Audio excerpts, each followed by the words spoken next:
Hello there, everybody, and welcome to episode 15 of my team career mode. As we prepare for the Dutch Grand Prix, a quick look back at the previous round. And unfortunately, we ran out of fuel on the final lap, but overall it wasn't really that fruitful of an event. But we do have more fresh power unit components heading forth for the rest of the season. Over to Zandvoort now for qualifying, I believe, and a track that is a lot of fun. Obviously, quite a roller coaster with the amount of undulation that this particular track does have on offer. And we're hoping that our car, despite being last on the performance index, might be able to perform relatively okay around this particular circuit. On to our first flying lap of qualifying then. We'll see what kind of time we can post on the board. But unfortunately, I do hit the curb in the entry to turn 9. And you can very easily bottom out on it in this year's game, and it will send you off the track. So we'll look to reset here and actually continue on for a second lap on the same tire compound, the same set of tires, just to make sure that we can get a bank lap on the board. But as you can see through the first sector, we are going to be significantly down on that previous attempt as the soft tires have dropped off a little bit. But again, we just want to get something representative on the standings as we move on to... I was going to say move on to the end of the lap, but no. We will continue on that half a second down on the delta up to the point in which we did go off the track last time. Up to about 0.6 of a deficit, but obviously that will crawl back.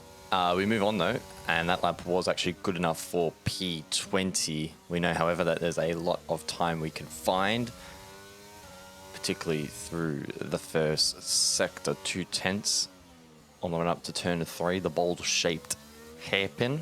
Looking at a decent run up the snaking back straight on the lead up to turn 7.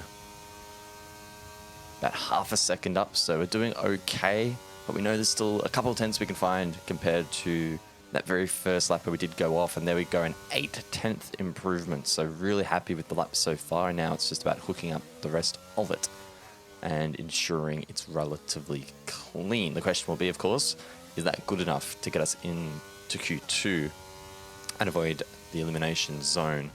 Time will tell, but it's almost a 1 second improvement. In fact, it's over a second improvement, 1.2 second improvement. So we have found so much time on this lap. We have put in an absolute belter, 1.3 now through the banked right-hander of turn 14. We activate the DRS, 1.4, almost 1.5 seconds found on that lap, and it's good enough for P13. So really happy with that lap. Now in Q2, looking to see how much ground we can find. And I'm confident that we can actually still find a little bit of lap time compared to that previous lap. But we'll have to wait and see. Looks like the conditions perhaps a little bit warmer now. A bit more sun on the track, which may compromise things a little bit. Nonetheless, this is must be our second run in Q2, as we've already got a dull top. But a 4/10 improvement, so a really good exit out of the left-hander onto this straight to try and just hook it in to 6th gear, hug the curb on the right, make sure that we don't touch too many of the curbs, especially this one on the outside, and we just hit it enough that we don't bottom out. Again, looking at about a half a second improvement here. Now through the left-handed hairpin in 4th gear and up to 5th. With DRS now along this relatively short straight. We flick it into the right in 3rd. Hitting the curb on the inside there. Not ideal, but we still make it work. And it's a 7/10 improvement. Currently P14. And that sort of improvement, I think, will get us very, very close to the top 10. But we'll have to wait and see. As we cross the line, it's almost an 8/10 improvement. But it's only good enough for position 11.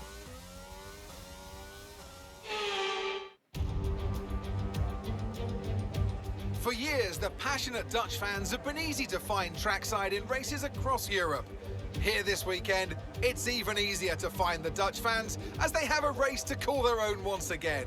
A warm welcome to all of our viewers in the Netherlands and around the globe, of course, as we get underway for the Dutch Grand Prix. Zandvoort circuit then, 14 corners, 10 to the right and 4 to the left, with plenty of steep camber and elevation changes to keep our drivers on their toes throughout the 2.6 mile lap. And watch out for cars making use of the DRS zone into turn 1 to attempt an overtake. Let's run you through the driver grid order for today's exciting race. A fantastic effort from Charles Leclerc yesterday, and it's put him on pole. And a very happy Carlos Sainz will start second. Moving on to the rest of the grid, we have Russell, Norris, Sergio Perez, and Fernando Alonso. Mick Schumacher, Albon, Mia, and Guan Yu Zhou. Ricciardo, Hamilton, Sebastian Vettel, and Magnussen. Aitken, Bottas, Nicholas Latifi, and Max Verstappen. Ocon, Gasly, Tsunoda, they've taken a grid penalty, and Lance Stroll brings the grid to a close. With preparations almost complete, let's head down to the track. Alongside me to discuss all the action today is Natalie Pinkham. Thanks for joining us, Natalie. And tell me, you were down in the pit lane earlier. How do you think the track conditions are today? Well, the surface looks clean enough, but I'm a little bit worried about the track temperature. It's pretty cool out there, which could give some teams difficulties when it comes to keeping their tyres in the right operating window. The cars out there that work their tyres hard and really put a lot of energy through them, well, they'll be the ones that are better off.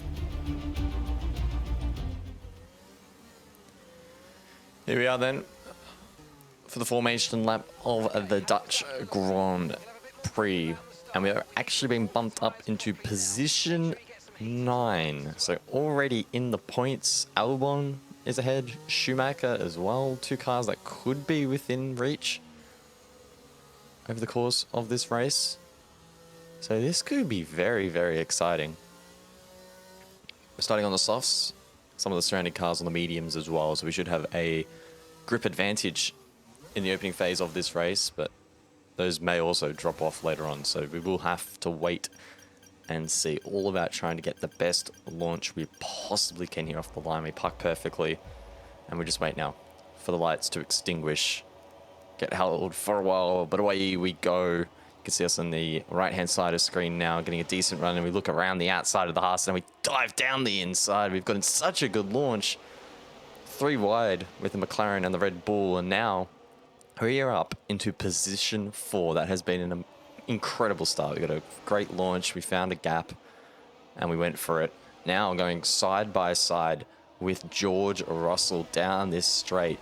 It is a very narrow piece of track, and we are almost banging wheels now side by side through turn 7, but we get the move stuck onto the Mercedes of all cars, up into P3. Now stuck, well, I say stuck behind the 2 Ferraris, but in reality those 2 should get away with a significant margin in no time at all. So incredibly quick in this year's game. And all the teams playing catch up, not just us, of course. On to the end of lap 1 though, and it's been pretty good so far, can't complain. Still in P3, and I assume as the race develops we will be just defending for our lives. Zandvoort, not the easiest track to overtake. The only real genuine opportunity is the hairpin here, the first corner. Outside of that you have to be pretty opportunistic, so I have faith that we can defend quite fiercely here. And especially with the soft tyre compound as well at the start, we should be relatively pacey. As you can see, Sainz actually dropping back a little bit from his teammate. Not quite under threat from us as of yet. And I don't really want to battle with him, because in the long run that's only going to hurt us, especially with the tyre life being quite significantly shorter than the medium compound. Anyway, Russell as well now. Just about a 10th behind. He's applying a little bit of pressure, so that's something we'll need to monitor going forward. And just try to keep him behind as much as we possibly can, but again, as the race goes on, these guys are going to get quicker and we are going to drop off, so no expectation for a podium here whatsoever. Top 10 is still very much our goal here. Try and get some points and try to close the gap to AlphaTauri. That is the big objective. And we'll be hoping that we can, in fact, achieve that. On to the start of lap 4, and Sainz has now gapped us close to 2 seconds, and Leclerc about 2 seconds to his teammate as well. We've actually maintained our gap, though, to Russell.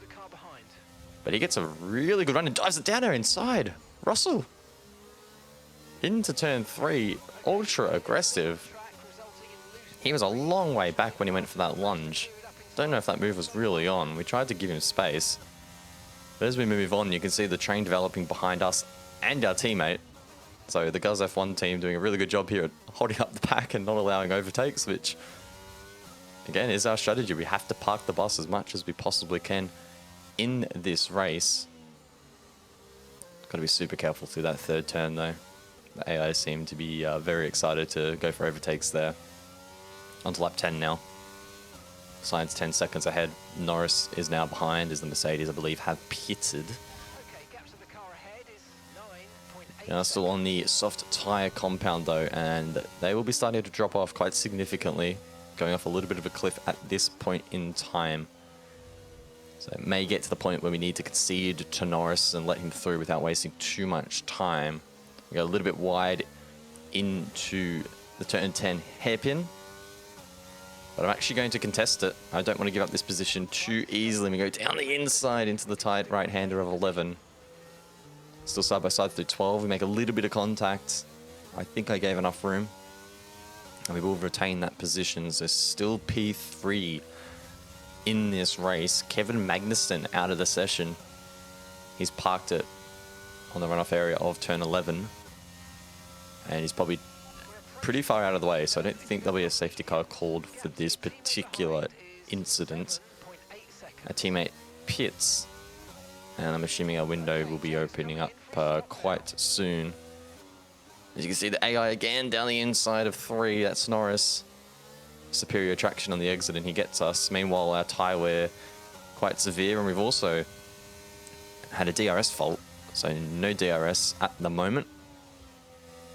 Although I don't think we'll be able to hang within a second of Norris for all that long anyway. It's going to be quite a challenge. We'll have to wait and see if he does break away significantly. But we're also under threat now from Perez in the Red Bull. He's also got really good pace. Has a look around the outside, but I don't think he's going to make that work unless he executes the switchback. But we have a little bit of overtake that we can dip into. And we use that heading down the straight. He still looks down the inside. We respect him, we give him the space, a little bit of a bold dive from him. But we don't want contact, we don't want any incidents because we are still in a really good position at the moment. P4, lap 11. Can't complain about that too much outside of Austria. We really haven't been this high at all in any race. As we now look to enter the pits onto lap 13. Let's get these worn soft tyres off the car and throw on the mediums, the yellow walled mediums. And, oh no, we've had an issue. The front left really slow there from the team. And I've been complimenting them so many times with how good the pit stops have been, but unfortunately it's 5.1 seconds. That spits us out behind Ricciardo. If it were not for that mistake, we would have had track position on the McLaren. So that's really, really unfortunate, but it is what it is.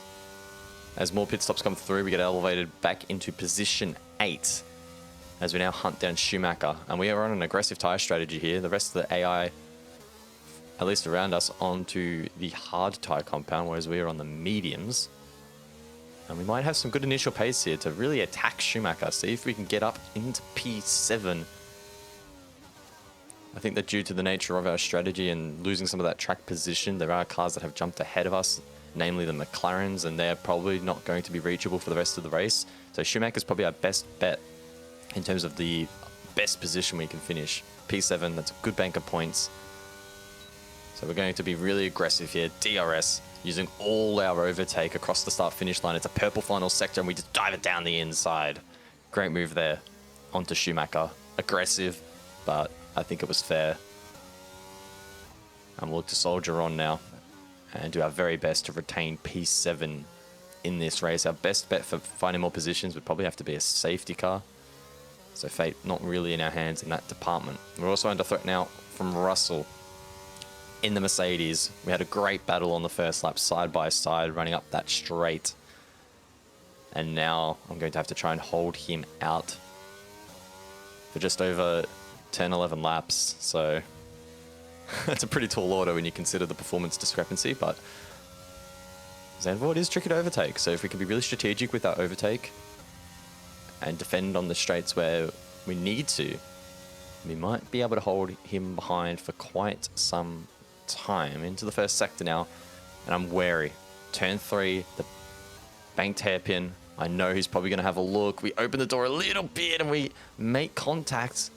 We lose our front end plate on the front left, I believe. Russell's got some front wing damage of his own, and we bang wheels once more. I go off the track. I rejoin and make contact, almost spinning Russell. So that was a little bit chaotic. I think, honestly, we're probably both at fault a little bit here and there. Not the cleanest of racing, but we both survive. And in this year's game, yellow front wing damage, not an absolute disaster. You can get away with it. In fact, you can see I am still sticking relatively well with Russell, who also has damage. And I'm assuming he will pit. AI tend to pit if they get any sort of damage. So look, that is unfortunate for him. Didn't want to make any contact, but that is just what happened as we scrape his rear left. The concerning thing, though, is Schumacher and Ocon now are very, very, very close behind for the remainder of the race. They may well be faster than us, as we do get DRS and overtake. Not too happy with Russell at the time, but it is what it is. He will pit, and that's us back up into position 7. Now it's all about parking the bus once more. Ocon behind in the Alpine. He'll have very strong straight line speed, but we have banked up a decent amount of our battery on lap 29, so we should be able to defend relatively consistently here. It's all about just getting good exits out of these slow speed corners onto the straights and not giving Ocon too much of an opportunity to overtake. The gap is 0.3 as we enter the straight, and he actually doesn't find too much ground. We got a little bit deep though into the hairpin, so we need to be very mindful now through this first sector, and again turn 3 in particular. He doesn't go for a move. I will look to defend the inside a little bit more vigorously, but he does go for it. And again, we make contact. So some sloppy driving. It's a red front left wing. Will that be a little bit more disastrous? Immediately, I can feel the understeer and the turbulence. Certainly not very fun to drive. And Ocon extending the gap out to 10 seconds, but we are desperate to hold on to points. The Ferrari and Leclerc will go through blue flags, and Tsunoda sees that as an opportunity to perhaps go for an overtake around the outside, but I am not allowing that to happen. Not only would we lose points, but we would lose points to an AlphaTauri. Tsunoda, though, once more down the inside, and we need to use DRS and all our overtake down this straight. We have the inside line, so we should be able to retain position. And that's exactly what we do. The mediums at this point going off. Front left wing also compromised, so the last lap here is going to be very, very challenging. Of course, the next lap will be the final one, as we were lapped. So it's all about this final lap defense. Tsunoda half a second behind, Bottas half a second behind as well. But as we enter the first corner, we've been hit from behind. Fortunately, we don't take any damage, but we get a warning for a collision with Valtteri Bottas, who's now out of the Grand Prix. And as we look at the replay, he just completely shunts us in the rear. I mean, for the same braking point that I have every other time. We'll have a look on the onboard. Surely he's just tried to go for an overtake and he's made a mistake. He goes down the inside of Tsunoda and just whacks us from behind. And that has cost him any chance of points in this race. So that's disappointing for him. But back to the action now, and Stroll actually down the inside through turn 3. Clearly our weakest corner. But we're going to look to get Stroll back here, down the straight. You can see just how narrow it is, but we find an opening down the inside. And we send it down into 7. But Stroll will retain position around the outside. Probably doesn't quite have the same level of damage or tyre wear that we do at this point of the race. So it's a little bit disappointing that more points go missing. But we still are ahead of Gasly in the AlphaTauri. So we will find positions on them, or at least points against them, as Russell actually overtakes him, knocking him out of the points completely. So cheering on Russell a little bit here to ensure that Gasly does finish in 11th. And as we round the final couple of corners, P9 is looking like where we will end up. Probably a little bit disappointing. We probably could have found some more points, but overall, for the car that we're in, it's got to be said, a decent performance. And any points are really valuable. Really, really valuable. So quite happy with that result and keen to keep grinding going forward.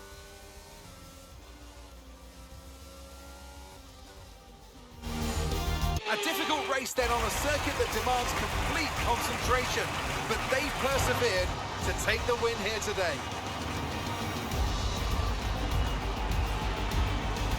Natalie Pinkham, how do you think they were able to set themselves apart today? I think it was clear what the main contributing factor out of the track was: speed. It sounds like an awfully reductive statement, but fast cars win races, and we saw that today with our winner.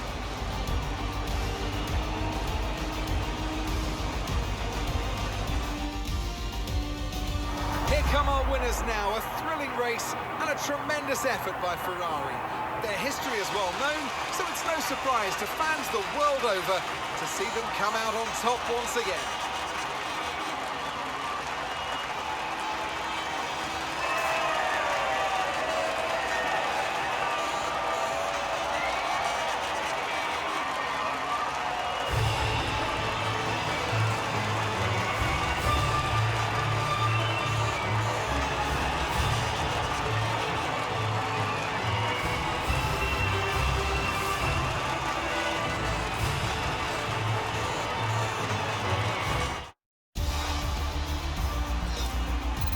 So let's see what effect this result has had on the drivers' standings. Charles Leclerc, currently leading the championship standings, extends his lead even further with this result. Let's focus on the driver of the day. Natalie Pinkham, come on, who do you pick? Well, Lance Stroll would be my pick. He managed to keep a cool head today whilst pushing through the field. Let's move on to the constructors. Ferrari continue to extend the gap at the top of the table. Meanwhile, good work from Aston Martin this weekend, who pushed themselves further up the order. It's been an absolutely wild weekend of Formula One action. I can't wait to see what's next.